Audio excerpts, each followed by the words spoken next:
Fizzbuzz.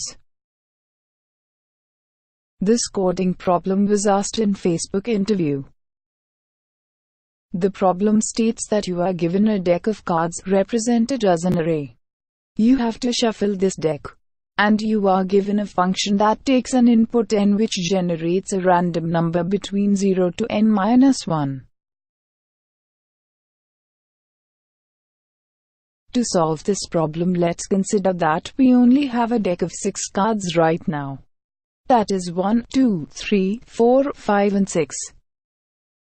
Our task is to generate a random permutation of these elements, which could be 4, 2, 3, 1, 6 and 5, or 6, 2, 5, 1, 3 and 4, and so on and so forth. Let's see the first approach. In this, we will create an auxiliary array in which we copy elements from the original array randomly. The only thing that we need to take care of is that we do not pick any duplicate elements. To handle this, we can use a set and store the elements that we have already copied till now. And on generating newer elements, checking against that set whether this element has been copied or not. Create an auxiliary array of the same size as original array, a set, and k equals 0, which acts as the index for the auxiliary array.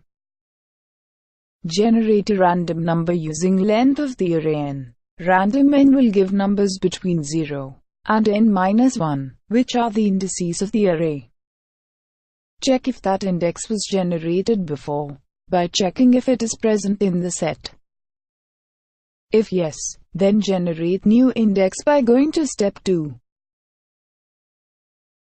If no, then swap cards index and cards k++, and add index to the set. Repeat 2 and 3 until k not equal to card's length. Time complexity of this approach is O of n and also the space complexity, as we use an auxiliary array and a set to store the previously used indices and the results. The question is now, that can be improved from this? Let's look at another approach now. In this, instead of storing the previously used indices, we can use swapping. We will always swap an element from random index and the element at last position, which has not been swapped till now. We use k to keep track of the last unswapped element, and decrement it every time we have made a swap. Also every time, we have to reduce the range by which we generate random numbers by 1. Initialize k equals card's length minus 1, and n equals card's length. Now generate a random number using length of array, random n, which will give numbers between 0 and n-1. Next, swap cards I and cards k. Decrement k and n by 1. Repeat steps 2 to 4 until k is greater than 0.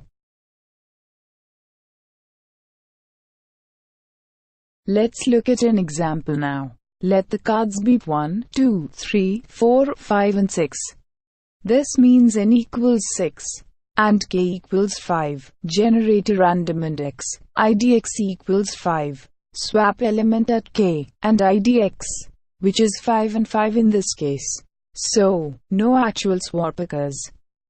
Now decrement n and k. N becomes 5, and k becomes 4. Generate idx using random 5. idx equals 4. Swap elements at k equals 4 and idx equals 4. Again n and k are equal. So, no swap occurs.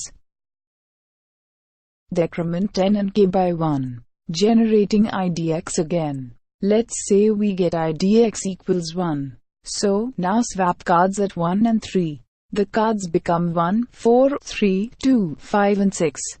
Decrementing n and k. Random idx equals 1. Swap cards at 1 and 2. The cards become 1, 3, 4, 2, 5 and 6. N minus minus and k minus minus. This time idx equals 0, so swapping cards at 0 and 1 yields 3, 1, 4, 2, 5 and 6. N minus minus and k minus minus. Now k equals to 0, which is the terminating condition. We stop here and obtain the result as 3, 1, 4, 2, 5 and 6. The time complexity of this approach is the same as the previous one, O of n, but we have reduced the space complexity to O of 1 by using in-place swapping. Let's now look at the code.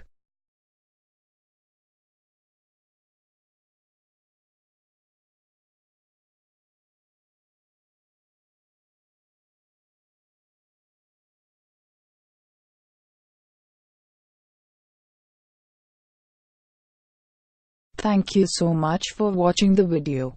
If you enjoyed this video, be sure to give it a thumbs up. Bye, and see you in the next one.